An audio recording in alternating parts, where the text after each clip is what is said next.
Just बेटा well नहीं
good afternoon sir. Good afternoon बेटा। सर मेरा डाउट करा दो ना आज। मैंने 6 बजे। हाँ सर 6 बजे। तो अभी क्या करा रहे सर? अभी वो इनका एग्जाम है कल। आज हुआ नहीं? आदर्श का इनका एग्जाम है कल, जरा उसको पूछ लेने दे पहले क्या है। तो सर मैं केमिस्ट्री और बायो का पढ़ लिया, वो बस फिजिक्स बाकी है। अच्छा डाउट काय में थे को बोल पहले तो। सर डाउट ज्यादा नहीं है मेरे को, मतलब इजी लग रहा सिलेबस ये इसका। अच्छा ठीक है, एक मिनट बेटा, मैं कुछ दूसरा काम करता था, जस्ट देख लेना और एक बार।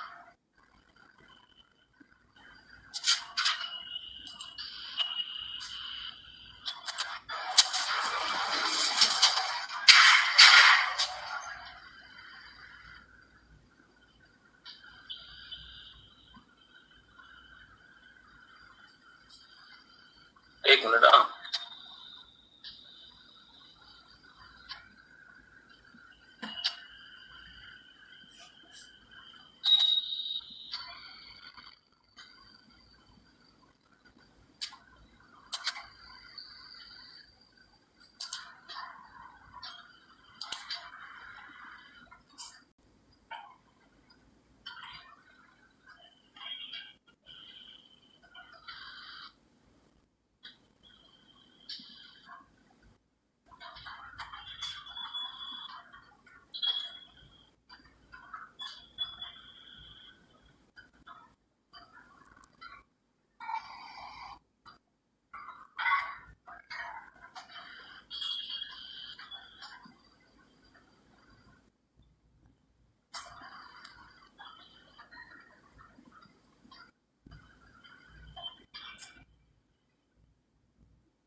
कोई नहीं आएगा।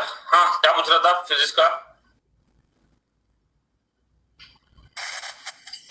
सर में ज्यादा डाउट नहीं है, मतलब फिजिक्स में तो भी। अच्छा तनिष्क का?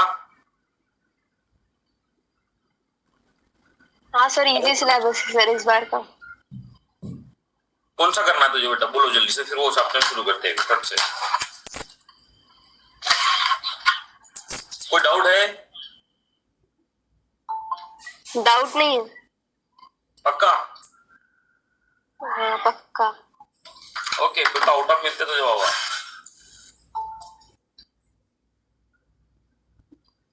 नहीं मिलता आउट ऑफ? मिल सकते बोला सर, क्या बुराई है? हाँ मिल सकती हूँ सर। हाँ मैं वही बोल रहा, बोलना चाहिए ना सर, मिल सकते।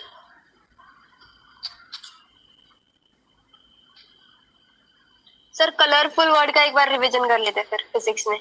ओके चलेगा।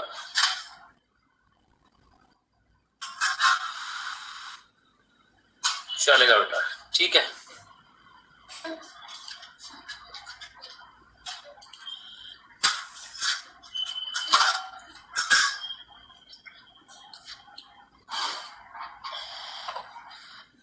ठीक, सबसे पहले स्कैटरिंग को समझो। What is scattering? ओके, थोड़ा सा लेंदी है लेकिन हमारे लिए सबसे ज्यादा इंपॉर्टेंट वही है, इसलिए क्या होता है, वही एक जगह होती है जहां पर हमको थोड़ा सा दिमाग लगाना पड़ेगा। क्या हो गया?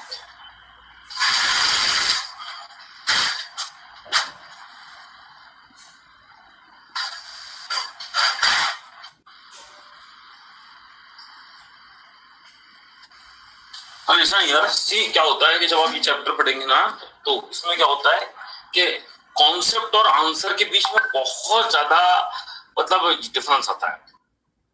ओके, बहुत ज्यादा. Okay, the answer is something else, the question is something else. Okay, कभी कभी ऐसा लगता है कि दोनों के बीच में शायद कोई रिलेशन है भी या नहीं है. ओके, तो हम यहाँ पे पहले समझने की कोशिश करते हैं कि स्कैटरिंग में एक्चुअली होता क्या है. तो यहाँ पर क्या होता है, एक्चुअली स्कैटरिंग का एक्चुअल मीनिंग होता है change in direction after the collision. Change in direction after the collision, ये होता है स्कैटरिंग का literally meaning. Okay, last year आपने भी पढ़ा था alpha particle scattering experiment and you studied the same thing.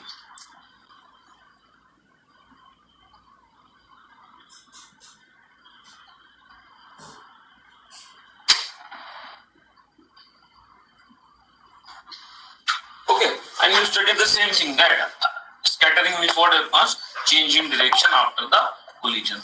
Okay, now here in light it has little different meaning. Okay, then see होता क्या है यहाँ पर. See, just a minute. Here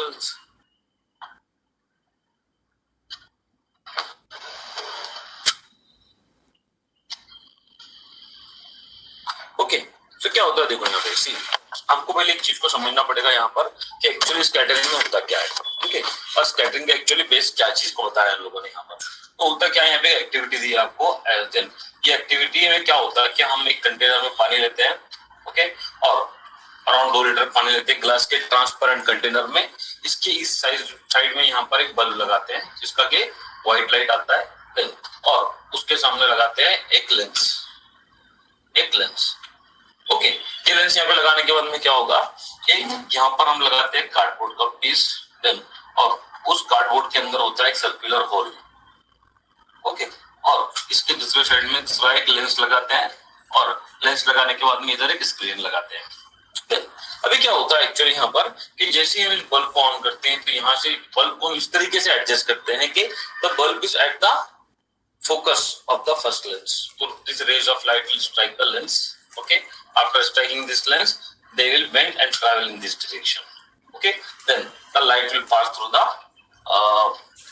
glass. Okay, that is water.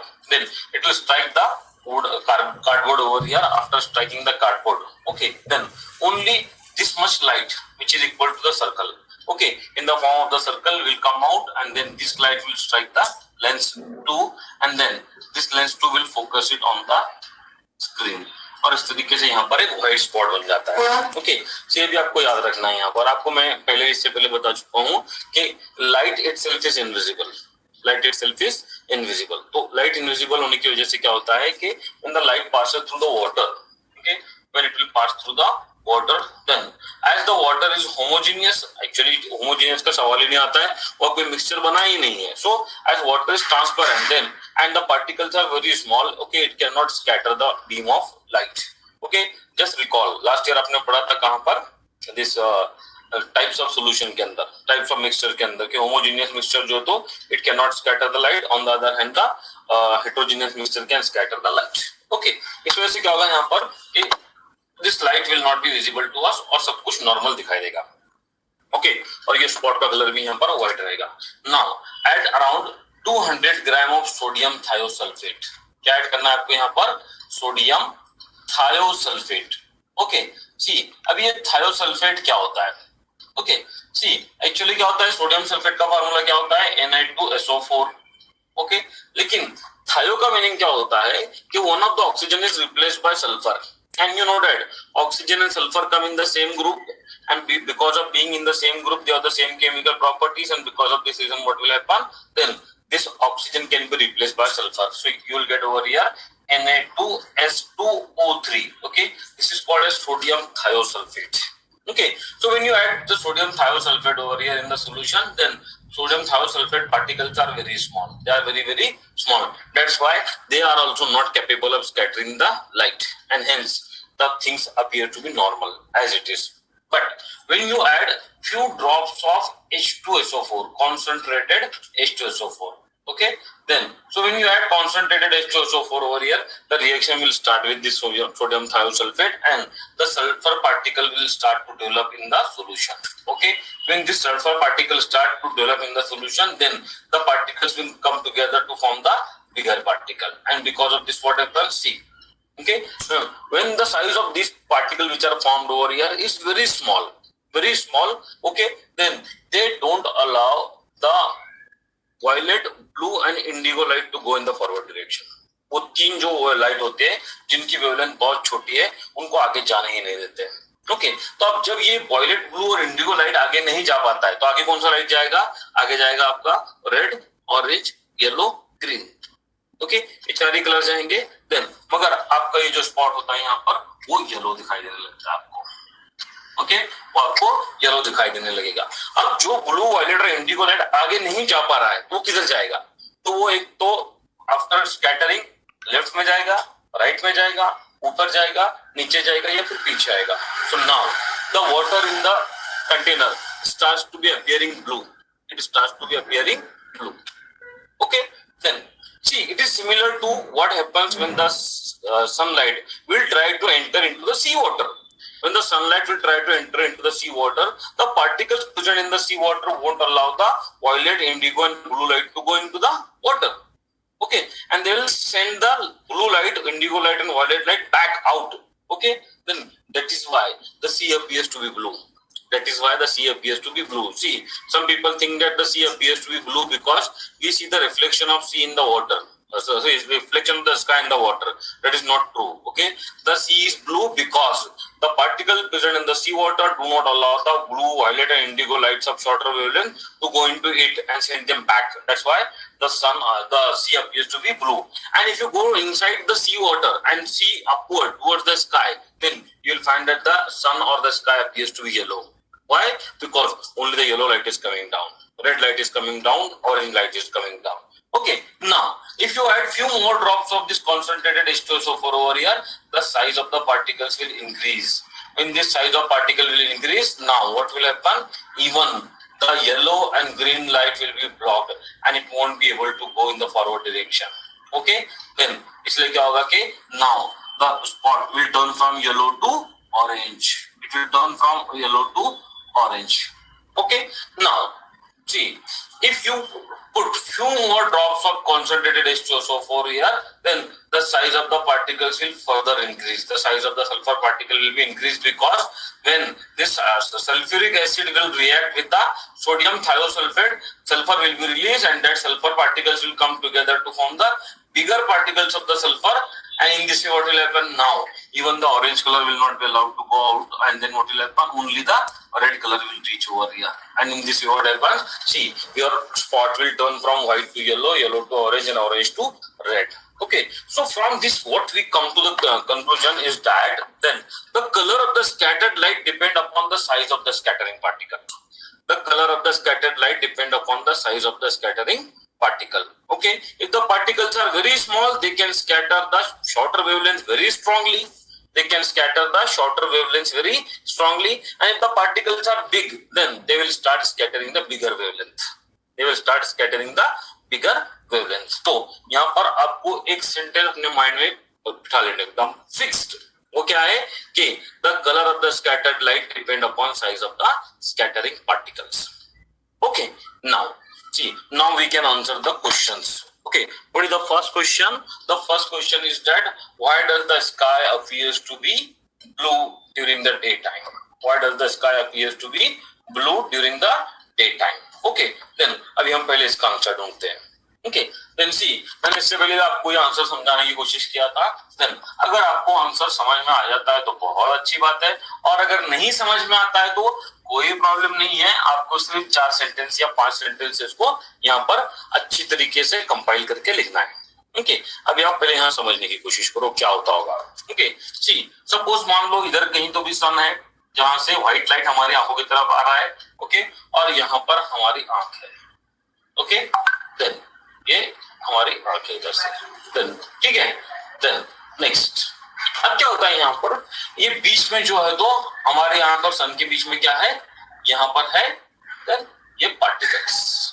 Okay, then ये जो particles है ये air के पार्टिकल्स है और इनका साइज बहुत छोटा है. इनका साइज बहुत छोटा है। ओके, सपोज अगर हमने ये जो पार्टिकल का साइज है इसके साइज को लाइट की वेवलेंथ से कंपेयर किया, लाइट की वेवलेंथ से कंपेयर किया तो कैसा होगा? देखो, सपोज हमने मैग्नीफाई करके देखा, हमारा पार्टिकल इतना बड़ा दिखाई दे रहा है। ओके, तो जो वायलेट लाइट रहेगा उसकी वेवलेंथ इतनी बड़ी रहेगी। ओके, उसकी वेवलेंथ इतनी बड़ी रहेगी कि वो इस पार्टिकल से टकरा सकता है। ओके, जो ब्लू लाइट रहेगा उसकी वेवलेंथ लगभग इतनी ही बड़ी है। ओके, जो इंडिगो लाइट है उसकी वेवलेंथ भी लगभग इतनी ही बड़ी है। ओके, लेकिन जो येलो, रेड और ऑरेंज लाइट है, ओके, उनकी वेवलेंथ इससे डबल है, उनकी वेवलेंथ इससे डबल है। तो वेवलेंथ डबल होने की वजह से क्या होगा? वो इस तरीके से आएंगे। ओके, नाउ अब देखो यहां पर क्या होता है कि सी जिनकी वेवलेंथ बड़ी है तो क्या होता है कि दे मैनेज टू पास और collide and pass in the forward direction. They collide and manage to pass in the forward direction. लेकिन जिनकी वेवलेंथ छोटी है तो वो कोलिजन के बाद में आगे नहीं बढ़ पाते हैं और अपनी डायरेक्शन बदल लेते हैं, अपनी डायरेक्शन बदल लेते हैं। ओके, सो यहाँ पर क्या होता है? We come to the conclusion that okay the size of the particles of the atmosphere is very small. The size of the particles of the atmosphere is very very small. Okay, and they can scatter only the shorter wavelength very strongly. They can scatter only the shorter wavelengths very strongly. Okay, as compared to the larger wavelength. Okay, now what will happen? See here, if suppose the white light is coming towards you, so all the 7 colors are coming to you. Suppose ये violet या indigo या blue light है, वो सीधा आपकी आंख में जा रहा है। ओके, इसके साथ में क्या हो रहा है कि रेड, ऑरेंज और येलो लाइट भी आपके आंख में जा रहा है। ओके, देन इस तरीके से क्या होता है कि सी फॉरवर्ड डायरेक्शन से all 7 colours are reaching to your eye. लेकिन होता क्या है कि यहां से जो ब्लू लाइट इस तरफ गया था, ओके, वो ब्लू लाइट अपनी शॉर्टर वेवलेंथ की वजह से यहाँ टकराएगा और यहाँ से टर्न होकर आपकी आंख की तरफ ट्रेवल करने लगेगा। तो ब्लू लाइट इधर से भी आ रहा है। देन यहां से जो ब्लू लाइट इधर गया था वो यहाँ पे टकराएगा, वो यहाँ से स्कैटर होके आपकी आंखों की तरफ आएगा। यहाँ से जो ब्लू लाइट इधर गया था वो इस पार्टिकल पर टकराएगा और यहाँ से आपकी आंख की तरफ आने लगेगा। तो इस तरीके से क्या होता है कि see when you look at the sky then the scattered blue light enters in your eyes from all direction. The scattered blue, violet and indigo light enters in your eyes from all direction. That is why the sky appears to be blue. That is why the sky appears to be blue. Okay, अब answer को समझो क्या होता है। तो answer ठीक है, अब आप बोलेंगे sir why only blue, why only blue? तो क्या होता है एक्चुअली कि अगर सपोज हमारे सामने इंडिगो और ब्लू कलर दोनों को रख दिया जाए तो it's very very difficult for us to identify whether it is indigo और blue. It's very very difficult to identify whether it is indigo और ब्लू। ओके, देन और वायलेट जो होता है तो वो भी लगभग ब्लू जैसा ही दिखता है। अगर आप किसी छोटे बच्चे को दिखाएंगे तो उसको ब्लू ही बोलेगा। ओके, देन और ब्लू मतलब क्या होता है एक्चुअली? क्या होता है? There are hundreds of blue colours, there are hundreds of blue colour. Okay, then अगर सपोज मैं आपके सामने ये ऐसे बुक को पकड़ता हूं, आप ये बुक को देख रहे हो, तो इस बुक के अंदर इतने से एरिया में आपको 5 से 6 अलग अलग ब्लू कलर दिखाई देंगे। ये जो स्ट्रिप है यहाँ पर नीचे बॉटम में, इसका ब्लू कलर अलग है। ये जो बुक मार्क है इसका ब्लू कलर अलग है। ये स्काई में यहाँ ब्लू कलर अलग दिख रहा है, यहाँ पर ब्लू कलर अलग दिख रहा है। ये कर्टन का ब्लू कलर अलग दिख रहा है। ये यहाँ पर जो वॉल है उसका ब्लू कलर अलग है। तो होता क्या है कि there are so many blue colours that okay, then अभी क्या होता है कि कुछ भी ब्लूइश दिखे तो हम उसको ब्लू ही बोल देते हैं। कुछ भी अगर ब्लूइश दिखता है तो उसको हम ब्लू बोल देते हैं। Then see for the gentleman, okay, for the gentleman then there is only one blue. Okay, they don't take tension. Okay, वो गर्ल्स का काम रहता है वहां पर जाकर दुकान पे जाकर ढूंढते रहना कि ब्लू कलर क्या होता है। Okay, for us only one red, but for the girls crimson red, this red, that red. Okay, then जैसे ब्लू में क्या होता है कि आपको पता है कि navy blue, okay, then sky blue, okay, then ऐसे कई टाइप के ब्लू कलर होते हैं। तो होता क्या है कि अभी स्काई ब्लू दिखता है। ओके, होता क्या है किसी ने बोल दिया कि भाई स्काई ब्लू दिखता है तो ब्लू दिखता है, खत्म हो गया टेंशन। अब ये मत बोलना कि sir why not violet. Okay, तो क्या होता है कि जब तीनों कलर मिक्स हो जाते हैं, इंडिगो, वायलेट एंड ब्लू, तो एक नया ब्लू तैयार हो जाता है जिसको हमने स्पेशली नाम दिया है स्काई ब्लू।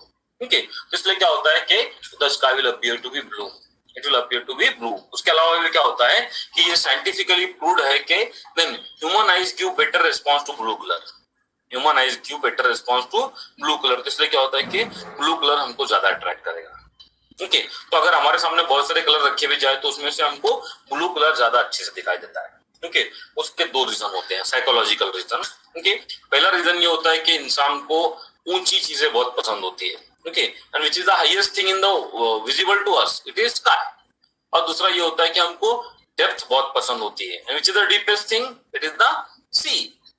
ओके, इसके अलावा सी और ब्लू कलर का एक किस्सा भी है कि there were 3 Hindu deities who were blue in color and they were supposed to be most handsome. Okay, so you know that Krishna, Rama and Shiva. Okay, they all were bluish in color, that's why they were supposed to be very handsome. Okay, blue color सारे ही इंसानों को अपनी तरफ attract करता है। तो इस वजह से क्या होता है कि अगर स्काई में तीनों भी कलर अगर अवेलेबल है, इंडिगो, वायलेट एंड ब्लू, तो हमको ब्लू ही दिखाई देगा।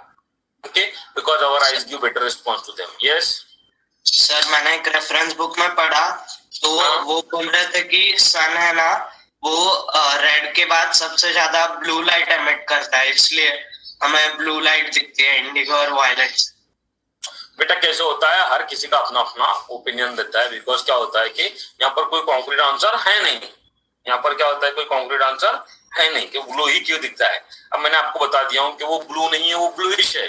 ओके, क्योंकि क्या होता है, it is a mixture of many colours. Okay, then next thing, तो इस तरीके से यहाँ पर होता है। Now listen the answer for this. Okay, see answer कितना आसान होता है, वो समझना चाहे कितना भी मुश्किल हो, लेकिन आंसर कितना आसान है। Okay, Ananya listen the answer carefully. Okay, see the answer is like this, the blue color of the the color of the sky, blue color of the sky is because of the scattering of the light. पहले हमको वो phenomenon बताना पड़ता है जिसकी वजह से ये सब कुछ हो रहा है।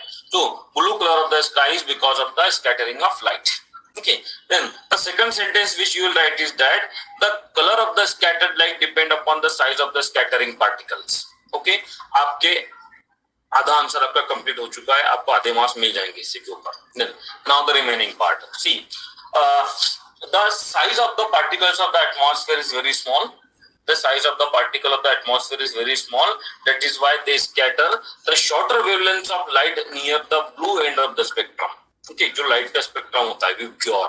ओके, विबग्योर में दो एंड होते हैं, जो ऊपर का एंड होता है उसको बोलते हैं हम रेड एंड, और जो नीचे का एंड होता है उसको बोलते हैं blue and. Okay, so the size of the particle of the atmosphere is very small and they can scatter the shorter wavelength near the blue end very strongly as compared to the larger wavelengths. When these scattered shorter wavelengths enter in our eyes from all the direction, the sky appears to be okay, bluish in color.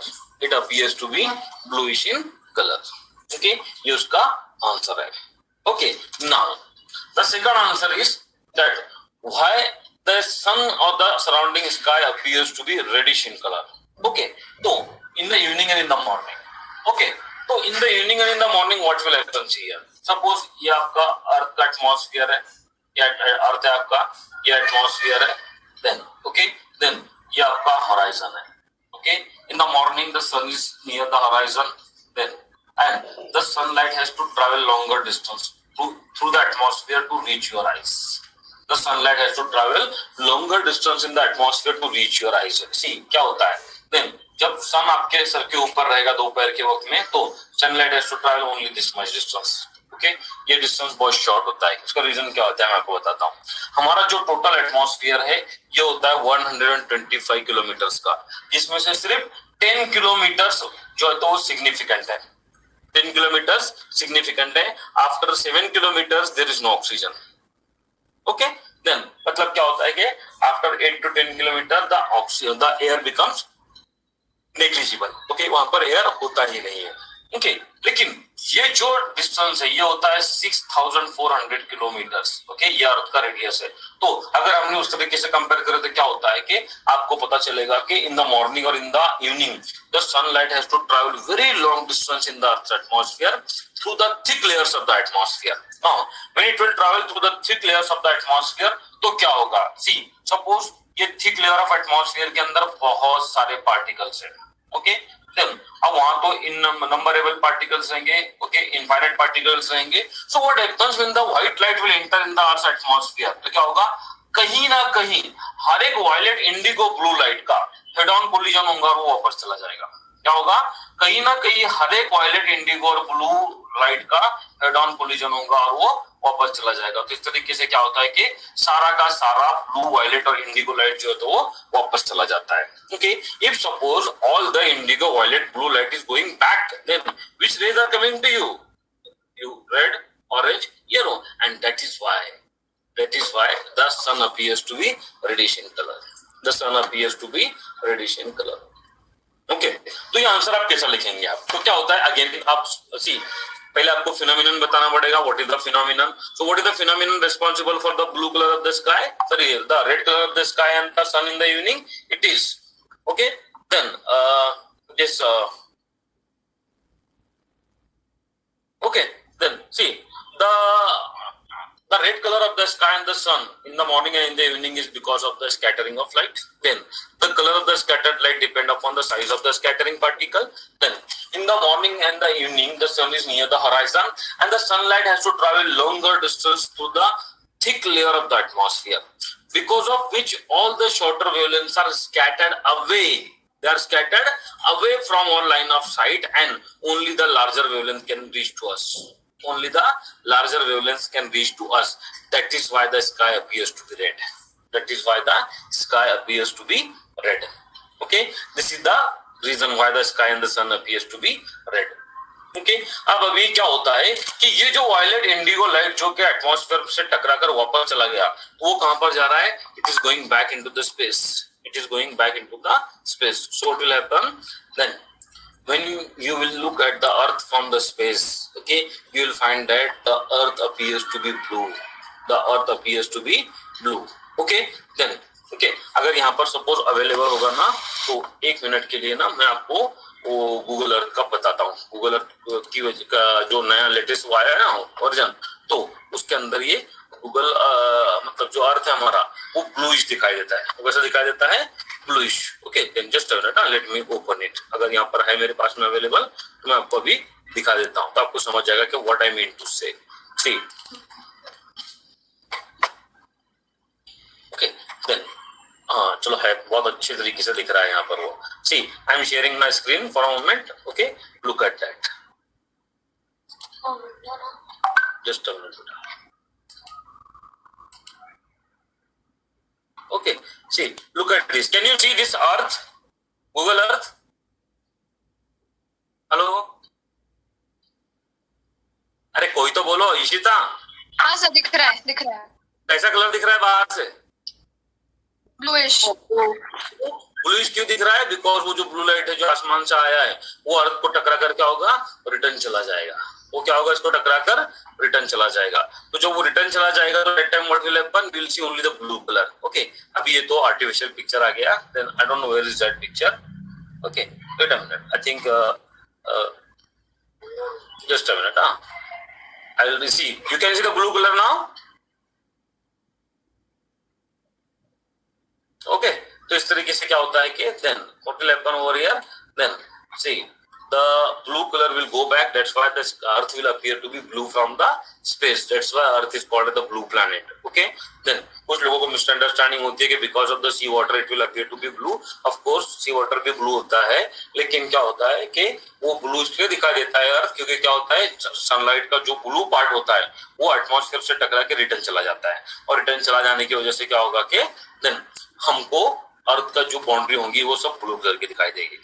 Okay, then now और अंदर कौन सा light आ पाएगा फिर? अगर blue light बाहर चला गया तो अंदर आएगा orange, red, yellow. That's why the sky and the sunlight appears to be yellowish in colour. Okay, ये होगा सेकंड आंसर आपका। Then the third answer, why the clouds appear. एक और बाकी था इसका ही पार्ट। ओके, इसका एक छोटा सा पार्ट है, वो क्या है कि why the sun appears to be white in the afternoon.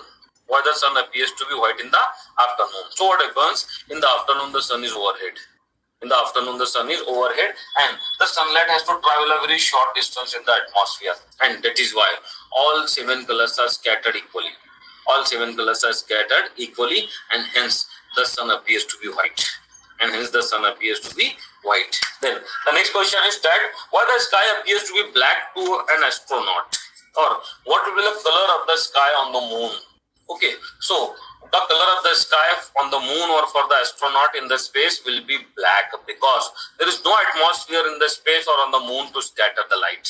Okay, the same thing is applicable. Why the sky appears to be dark to the people flying in the jet at the high altitudes. When the people are flying in the jet at the high altitude, then they are in the thinnest layer of the atmosphere where the scattering of light is very rare, and that's why the sky will appear to be black. The sky will appear to be black. Okay, and now the last question. The last question is that why do the clouds appear to be white? Why do the clouds appear to be white? Okay, so क्या होता है यहाँ पर? सी जो हमारा clouds होते हैं, तो clouds का क्या होता है कि they are made up of the droplets of water. They are made up of droplets of water, and these droplets have the enough size to scatter all the 7 colors together. They have enough size to scatter all the 7 colors of the white light together. That is why, okay, the clouds will appear white. Okay, see, यहाँ पर क्या होता है? Again, answer कैसे लिखेंगे आप? You write the answer in the same way. That the color of the scattered light depend upon the size of the scattering particle. Then the clouds appear to be white because of the scattering of the white light by the particles of the cloud.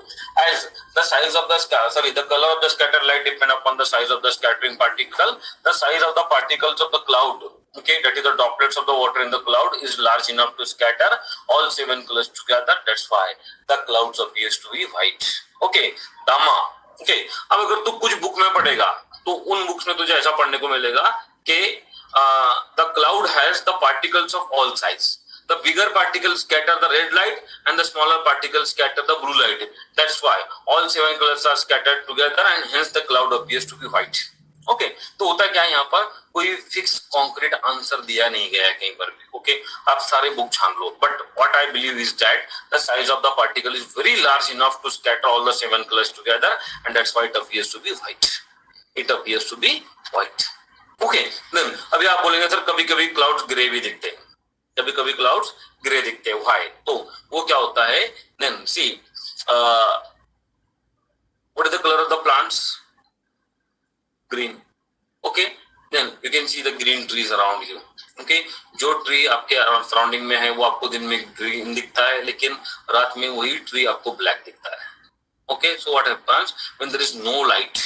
When there is no light, तो क्या होता है कि हमको proper shades दिखाई नहीं देंगे. तो इससे क्या होता है कि when the light cannot reach to our eyes or they are blocked by the clouds, then because of the absence of the light, the cloud will appear to be green color. Okay, actually उनका कोई colour नहीं होता है. But as they can scatter the light, that's why what will happen? We will see them as the white light. Okay, वैसे एक होता है. हाँ, yes. एक मिनट, my wife is calling me. I'll just come back.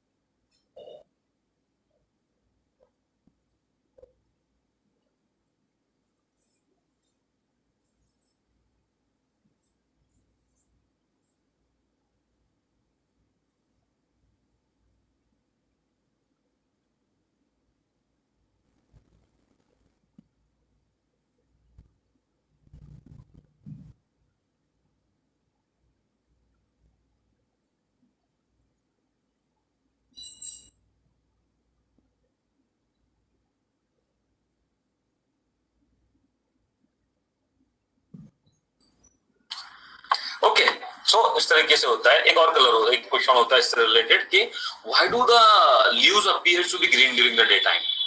Okay, कोई guess कर सकता है why do this leaves appear to be green? Yes, क्या होता है मालूम है आपको कि when the white light strikes some surface, okay, तो वो सरफेस क्या करता है? कुछ कलर्स को एब्जॉर्ब कर लेगा और कुछ कलर्स को रिफ्लेक्ट करेगा. तो वो जो कलर को रिफ्लेक्ट करेगा हमको वहां पर वो कलर दिखाई देगा. तो क्या होता है, जो लीव्स होते हैं आपके, ओके, तो वो जो लीव्स होते हैं देन वो क्या करते हैं? एक्सेप्ट ग्रीन कलर, ओके, बाकी सारे कलर्स को एब्जॉर्ब कर लेते हैं. Okay, and they reflect the green color, and because of this reason what will happen, the leaves will appear to be green in color. They will appear to be green in color because they reflect they absorb all the color except the green color. Okay, वैसे क्या होता है कि there is nothing like black color. There is nothing like black color. Okay, see, my hair are appearing black because they are absorbing all the 7 colors. So black means there is no reflection of light. There is no reflection of light. Okay, then means absence of light. When the light will be absent in some place, no light will be reflected back, then the things will appear black. Okay, and white means what? All the 7 colors are reflected back perfectly. That's why it will appear to be white. So इस तरीके से क्या होता है, हमारे पास में colours का concept होता है. ओके, चलो अभी हम आगे बढ़ते हैं. ये हो गया हमारा स्कैटरिंग का. Okay, now let us talk of this dispersion of light. Okay, dispersion of light. Okay, then so हमने इससे पहले भी डिस्कशन किया था कि when the light goes from one medium to another medium, then उसमें 3 चीजें होती है जो बदल जाती है और एक चीज होती है वो बदलती नहीं है. Then which are the 3 things which will change and the light will go from one medium to another medium? Then when the light goes from one medium to another medium, okay, 3 चीजें बदलती है. कौन कौन सी होती है? एक होती है उसकी डायरेक्शन. क्या बदलता है उसका? डायरेक्शन. सेकंड होता है उसका वेवलेंथ. ओके, और थर्ड होता है उसका देन स्पीड. ये 3 चीजें बदलती है. ओके, ये 3 चीजें बदलती है. मगर क्या होता है देन? ओके, देन ये 3 चीजें बदलती है, लेकिन ये तीनों में एक रिलेशन होता है. ये तीनों में क्या होता है? रिलेशन होता है. Then see the bending of the light happens because the speed changes. Okay, the speed changes because the wavelength changes. तो क्या होता है? See, the direction will change because the speed is changing, and the speed will change because the wavelength is changing. Okay, then इस तरीके से तीनों के आपस में रिलेटेड होते हैं. अब मैं जो आंसर बता रहा हूँ उसकी तरफ ध्यान से सुनना है आपको जरा. ओके, पहले तो क्या होता है? What is dispersion of light? So एकदम सिंपल होता है. Dispersion of light, the splitting of white light into the 7 component colours. The splitting of white light into the 7 component colours. Okay, कुछ लोगों को आदत रहती है 7 different colours, various colours. Okay, different colours wrong answer, because different colours में pink भी आता है. हमारे रेनबो में पिंक तो होता नहीं है. Okay, various colours. वेरियस के अंदर क्या होता है? लेवेंडर कलर भी आता है, तो हमारे इसमें तो लेवेंडर होता नहीं है. ओके, तो इससे क्या होता है कि हमारा जो रेनबो होता है उसमें सिर्फ 7 ही कलर होते हैं. विच 7 colours? The light is made up of whatever the 7 colors they will be seen over there. So they are called as the constituent colors. So therefore, the splitting of the white light into the 7 constituent colors, okay, when it passes through the prism is called as the dispersion of light. Okay, now why does the dispersion happen? Why does the dispersion happen? So मैंने अभी यहाँ पे नीचे लिखा था आपको. Okay, the different, see, I am telling the reason for dispersion. The different colors of light have different wavelengths. Okay, different colors of light have different wavelengths, so they travel with different speeds in the prism. That is why they bend by different angles with respect to the incident ray. See, मैंने इस different word को 4 बार use किया हूँ. The different colors of light have different wavelengths. Then that is why they travel with different speeds in the prism, and that's why they bend by different angles with respect to the incident ray. ये 4 मतलब different आपको उसके अंदर बहुत carefully लिखना पड़ेगा. Then the answer will be clear that the different lights are different colors. That's why they are traveling with different speed, and hence they are bending by different angle with respect to the incident light. So the red light will bend the least. Then the violet light, the orange will bend little more. The yellow will bend little more. Then the green will bend little more. Then the blue will bend little more. Indigo will bend little more than this, and then the violet will bend the most. Okay, इसका reason क्या होता है? Okay, see, एकदम simple logic होता है. Okay, आप अपनी practical life में इसको अप्लाई करके देख सकते हो कि जिसकी स्पीड ज्यादा होती है उसके लिए टर्न लेना मुश्किल होता है, और जिसकी स्पीड कम होती है उसके लिए टर्न लेना आसान होता है. आपको ट्राई करके देख लो. ओके, अगर आप एक जगह पर खड़े हो और आपको कहा जाए कि 180 का टर्न लेना है, तो आप आसानी से ले सकते हो. मार्च पास्ट लेते वक्त में कई बार क्या होता है, टर्न बैक बोला तो हम फट से पीछे पड़ जाते हैं और एक ऐसे अपना स्टेप मारा के हो गया हमारा काम. Why? Because you are standing, and now just imagine you are walking, and while walking, you have to take the 180 turn. So what will happen? Not possible for you to take the turn easily. आपको ऐसा circle बनाकर आना पड़ेगा. Okay, now just imagine you are jogging. So क्या होगा कि now you have to take the turn, you turn. So what will happen? आपके circle का रेडियस बढ़ जाएगा because taking turn is not easier. Now imagine you are running too fast, so you want to take a turn. So क्या होगा कि आपके लिए turn लेना फिर से आसान नहीं रहेगा. तो ऐसे ही होता है हमारे साथ में. होता क्या है कि then जो जिसकी वेवलेंथ छोटी होती है वो बहुत जल्दी टर्न ले पाता है और जिसकी वेवलेंथ बड़ी होती है वो जल्दी टर्न नहीं ले पाता है. देन इसका एग्जैक्टली अपोजिट एग्जांपल मैं आपको समझाता हूं अभी. ओके, सी होता क्या है, सपोज आप मार्च पास कर रहे हो और मार्च पास करते करते देन आप एक टर्न पर आ गए. यहाँ पर ये 7 लोग हैं. ओके, देन तो होगा क्या कि अगर आपको कहा जाए कि लेफ्ट टर्न लेना है तो क्या होगा, ये जो बंदा है तो वो छोटे छोटे स्टेप्स में टर्न लेगा और यहाँ पर आएगा, और ये जो बंदा है तो इसको बड़े बड़े स्टेप्स लेकर यहाँ आना पड़ेगा. Why? Because they want to reach in the same line together. They want to reach in the same line together. तो क्या होगा, इसको फास्ट जाना पड़ेगा. लेकिन क्या होता है, ये ह्यूमन बीइंग्स है, इनकी अपनी मर्जी होती है. इनकी अपनी मर्जी होती है. लाइट इज नॉन लिविंग, उसकी अपनी मर्जी नहीं होती है. तो इस वजह से क्या होगा कि अगर सपोज यहाँ पर 7 ह्यूमन बीइंग की जगह पर 7 अलग अलग कलर होते तो क्या होता, ये जो वायलेट लाइट होता ये अपना छोटा सा टर्न लेता और इस डायरेक्शन में चलना शुरू हो जाता. ओके, और ये जो रेड लाइट है वो अपना बिल्कुल भी टर्न नहीं ले पाता और वो इधर चला जाता है ऐसे. तो इस तरीके से क्या होता है कि अलग अलग वेवलेंथ की वजह से सातों भी कलर जो है तो वो अलग अलग डायरेक्शन में चले जाते हैं. अब आप देख सकते हो कि यहाँ पर वो कितने करीब करीब थे और यहाँ पहुंचते पहुंचते उनके बीच का गैप कितना बढ़ चुका है. The same thing happens with the light when it passes through the prism. Okay, see, I'm telling you the reason again. Then the different colors of light have different wavelengths. That's why they travel with different speeds. They travel with different speeds. Okay, and that's why they bend by different angles with respect to the incident ray. They bend by different angles with respect to the incident ray and get separated from each other. And in this way, the dispersion of the light will take place. Once the light reaches to this point, then what happens? See, once again the light will bend in the downward direction. The light will bend in the downward direction because it is going from denser medium to rarer medium, so it will go away from the normal. अब क्या होता है देखो यहाँ पर. Look at my diagram. Okay, look at my diagram. बहुत अच्छा दिख रहा होगा आपको. ओके, रीजन क्या है कि मैंने यहाँ पर क्या किया हूँ कि थोड़ा सिस्टमेटिकली प्लान करके बनाया हूँ. पहले मैंने इक्विलेटरल ट्रायंगल बनाया, फिर एक स्ट्रेट लाइन बनाई, इसको डैश करके आगे कर दिया और फिर इससे सपोज इसको मैंने 30 डिग्री पर बेंड किया, इसको 35 पर, इसको 40, इसको 45, 50, 55, 60 ऐसे अलग अलग एंगल पर मैंने सबको बेंड किया. आपको भी ऐसा ही करना है. ओके, उसके बाद क्या करना है आपको कि एग्जैक्टली इसके सामने ना जाते हुए इससे थोड़ा नीचे, ओके, इक्वल डिस्टेंस पर 7 पॉइंट्स लेने हैं.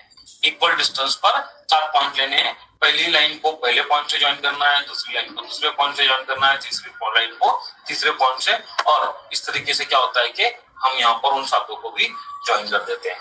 Okay, see, you will get a perfect spectrum, you will get a perfect example for the dispersion of light. ये रेड रहेगा आपका और ये वायलेट रहेगा. Okay, so this is the dispersion of light. Okay, this way the dispersion of the light will take place when the light will pass through the prism. Okay, then अब क्या होता है, who performed this experiment? Newton. Okay, और आपको पता है उसका दिमाग कैसे था. Okay, then वो हर जगह पर अपना दिमाग लगाकर कुछ ना कुछ ढूंढने की कोशिश करता रहता था. Okay, then so suppose उस न्यूटन ने जब ये एक्सपेरिमेंट परफॉर्म किया तो उसके मन में ऐसा ख्याल आया कि if the white light can split into 7 colors, then if I'll put another prism in front of the violet light, then the violet light will also split into 7 more colors, and then in this way 49 colors will come out from here. 49 colors will come out from here. Okay, then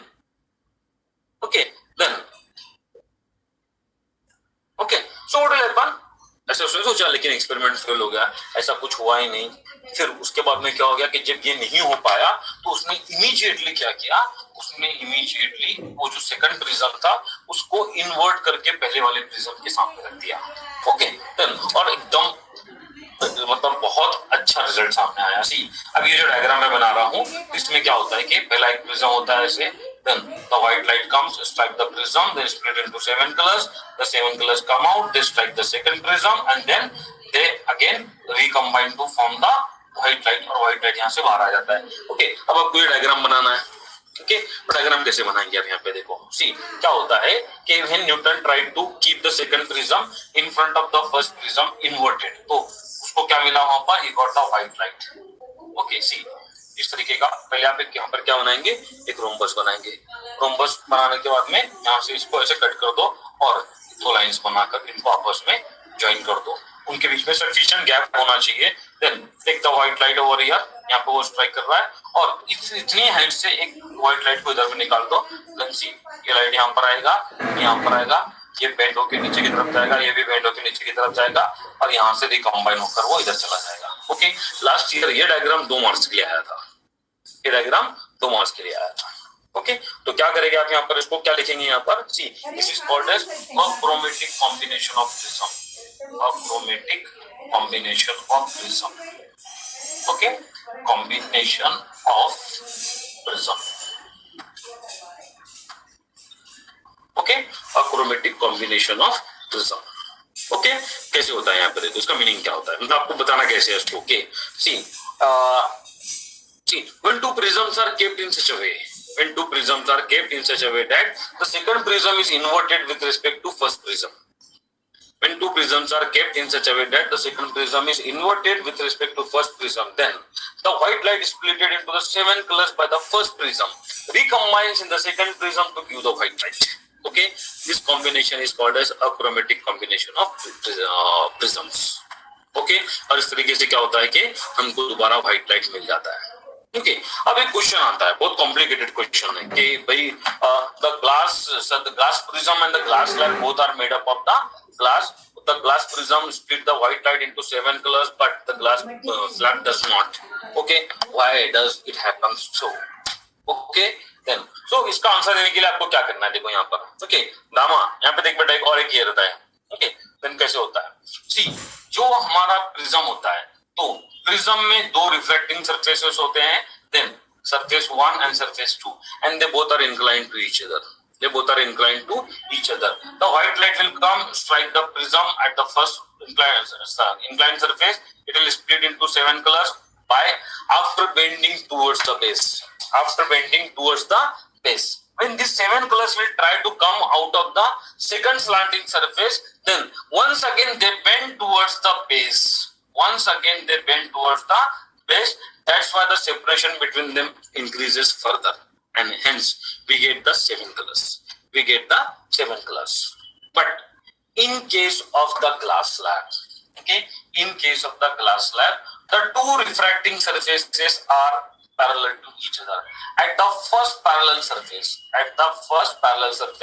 the light will enter into the glass slab. It will bend into 7 colors. Okay, then and at the second opposite parallel surface, okay, these 7 colors do not bend in the same direction, but they bend away from the normal, that is in the opposite direction. See, यहाँ पर क्या हुआ था, light came in, bending towards the base, going out, again bending towards the base. So twice the light is bending in the same direction.